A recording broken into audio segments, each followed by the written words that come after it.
Hey guys, welcome back to my channel and thank you so much for watching. Don't forget to subscribe to my channel, hit that notification bell, give me a thumbs up, it means so much to me, and let's just get started straight away with today's video. I haven't filmed a voiceover in forever, so I apologize if I'm a little rusty here for you guys. Now I'm starting off just by blurring the pores, and I've chosen to go in with the Maybelline Master Blur Primer, and then I'm going in with one of my most favorite foundations of all time. This is the Makeup Forever Ultra HD Stick Foundation. If you're a regular watcher of mine, you have probably seen this foundation quite a bit on my channel. It is definitely a fave of mine. I love how it gives like a soft matte, even dewy kind of look to the skin. It's such an amazing formula of a foundation, super full coverage. It's mattifying, but yet has that nice kind of sheen. That's probably the better word I'm looking for. It's like it's kind of hybrid between a matte, but it has a sheen. And yeah, anyway, I love it. It's an ultra full coverage foundation, wears super well on the skin, and I mean, how good does it feel to just even out your entire complexion with a foundation that you love? So once I've got that foundation all blended out, I'm going in with the e.l.f. This is the Ultra HD or HD concealer, I believe it's called. It doesn't really say on the packaging, and I threw the actual like uni carton out, but I know it's a HD concealer. This is in the shade Fair. This is my first time ever using a e.l.f. concealer, and can I say that I absolutely love the formula. It is super full coverage, super creamy, super long wearing. I absolutely love this e.l.f. product. Now the shade that I'm using is Fair, and I don't know, that's the one downside. There is not a lot of shades in this range. So as you'll see in a moment, I'm actually about to go in with another concealer just to lighten everything up.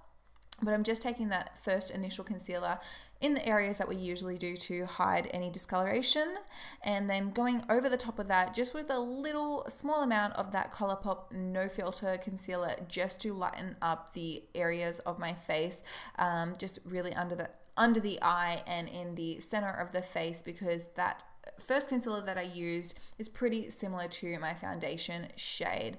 Now I also use these concealers to prime my eyelids, getting them prepped and ready for the eyeshadow look. And I just love the combination of these two concealers together. I've been using it for quite some time now, and it just looks absolutely flawless.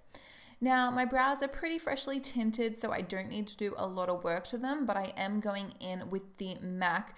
This is the Shape and Shade Brow Stick, I think it's called. I will have all of the products listed down below for you guys, but I am just using the felt tip side of this to just add a few strokes to the brows, make them a little bit more full, fill in any gaps, I should say, and just overall make the brows look a little bit more snatched.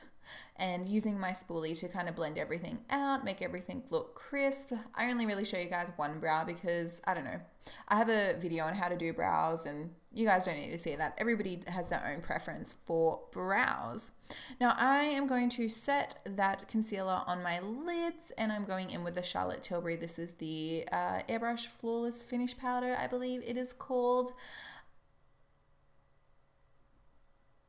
Now for my eyeshadow of choice today, you guys can see going in with the Natasha Denona Tropic palette. I haven't picked this bad boy up in a while, so I definitely wanted to hook in again with this. And first going in with a large fluffy brush in the shade Pastel Melon. Now as you guys can see from the title of today's video, I am doing a inner corner pop of color tutorial.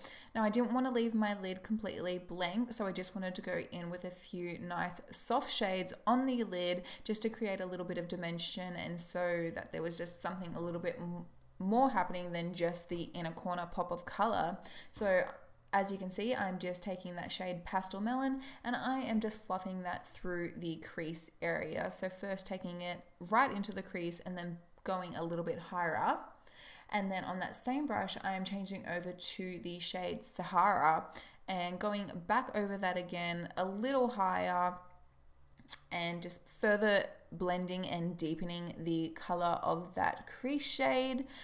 I love Natasha Denona products. They're super creamy and just blend like a dream. Some of the best eyeshadows I've ever used, and these two colors look amazing in the crease together. So just to make sure everything's looking super blended, I am just taking a clean fluffy blending brush and just further blending everything out. Now I wanted to add a little bit more depth, so I'm going in with the shade Coco in the palette, and I'm just going to take this just in the outer edge of the eye look just to create a little bit more dimension. And as you can see, I'm keeping it only in the very outer edge, and I switched over to a Morphe brush. This one is shorter, more dense, a little bit more compact, and allows me to be a little bit more controlled with where I'm placing my product.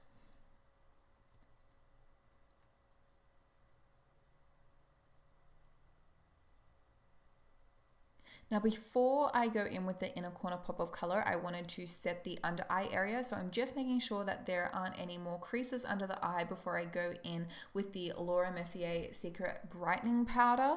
So I'm just taking that once again on a Morphe brush, and I am pushing that product underneath the eye, making sure that that concealer is going to stay put all day long, and really just patting that into the under eye area. It's such a delicate area, so we want to make sure that you're being super careful when placing product under that area. Now I've changed over to this teeny tiny Wayne Goss brush.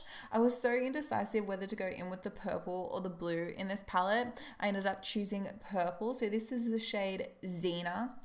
I love that name, Zena. I don't know, Zena, Zaylee, love it.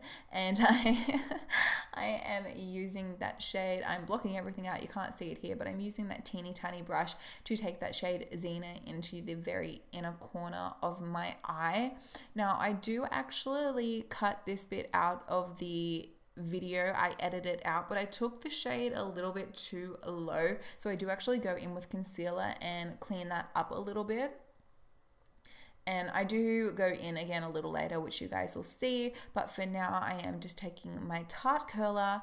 I'm curling my lashes, and then I'm going to go in with my new favorite mascara of all time, the Pat McGrath Fetisheyes mascara. You will see how amazing this bad boy performs. Length, volume, everything that you want in a mascara, this one definitely delivers. And like I said before, guys, I do go back in very soon and just touch up and do a little bit more to the eyes. It's always good to sometimes do your mascara, come back, you can see things a little bit more clearly. I just wanted to add and blend out further with that inner corner pop of color. And yeah, so that's what I'm about to do now. Going back in with the Wayne Goss brush again and just further deepening up that color and blending it out a little bit more. I felt like it was kind of looking a little bit patchy, a little bit unblended. So going in and just touching things up a little more to my liking.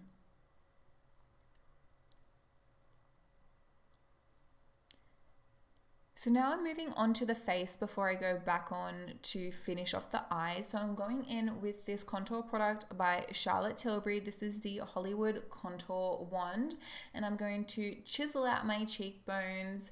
So I'm just using a Real Techniques stippling brush to blend this product out. When it comes to cream products, I absolutely love a stippling brush to blend products out. I feel like you get the best results by using a stippling brush. So I am just contouring, carving out those cheekbones. I bronze up the forehead, all the areas that we usually hit, adding a little bit of depth and dimension and back into the face.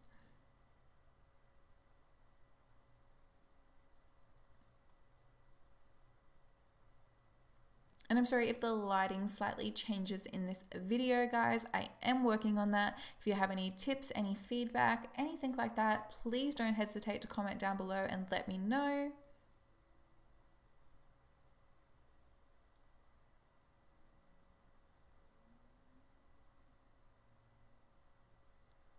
And once I've finished blending, I'm going in with the Natasha Denona blush and glow palette, I think it's called, sorry, brain fart. And I'm using this brush by Zoeva and going in with the cream. Now, as you guys are about to see, I go in accidentally way too ham on this side with the blush.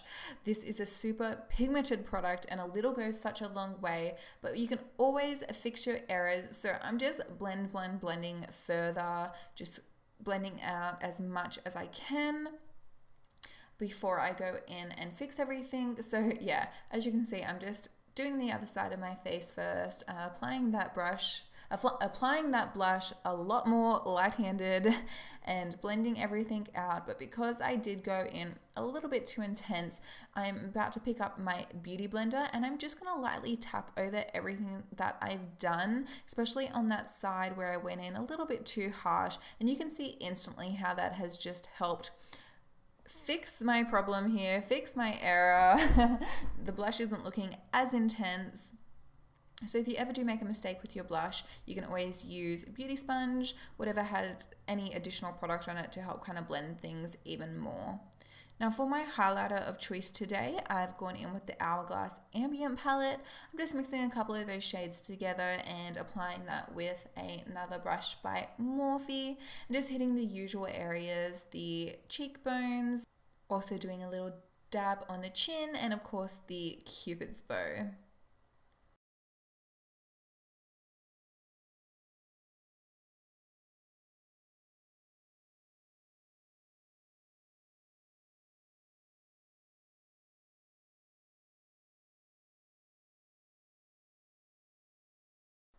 Now to set down those brows, I'm going in with the Givenchy Mr. Brow Groom, my favorite brow gel of all time, and I'm just setting those brows into place. I have the most stubborn brows that tend to kind of fall throughout the day, so I need something that's strong hold, and I love this brow gel for that reason. It's super strong hold and it gives that nice feathery look.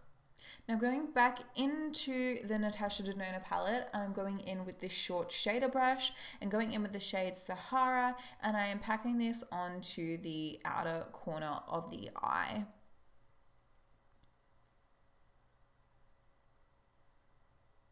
Just taking it about half the way across. And then I'm going in with that brush that I used to apply, I'm going in with the brush that I used to apply the shade Coco and just further blending that out. And then I've switched over to this Lancome mascara to apply a couple of coats of mascara to my bottom lash line.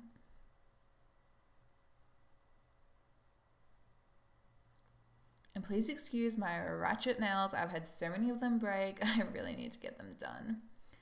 Now to highlight the brow bone, I'm going in with the same highlighter palette as before, the Hourglass palette, and I'm just using that center shade to highlight just straight underneath my brow bone there. Doing this step just makes the brows look a little bit more lifted, and it can really tie the look together nicely.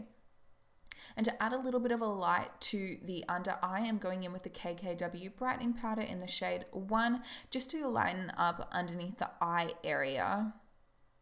And using the same brush that I used to apply my first under eye setting powder.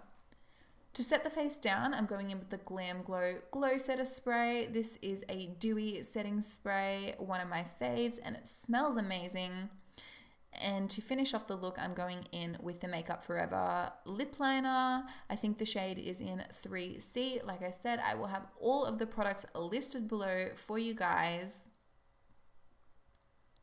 And my lip color of choice today is by MAC. It is one of the retro, I believe it's retrograde or retro liquid lipsticks. I'm not sure of the shade offhand, but that will be listed below. And I wasn't really digging the super matte look. I just felt like everything was a little bit too matte. I wanted to add a little bit of gloss. So we'll also go in with the Bare Minerals. This is one of the Gen Nude glosses. And that is the look complete. So super easy to achieve. I hope you guys enjoyed. I had so much fun creating this look for you guys. It's, like I said, super easy to achieve and has such a nice effect. This really makes the eyes pop. So thanks again so much for watching. I really appreciate it, guys. And I am going to see you all in my next video. Bye.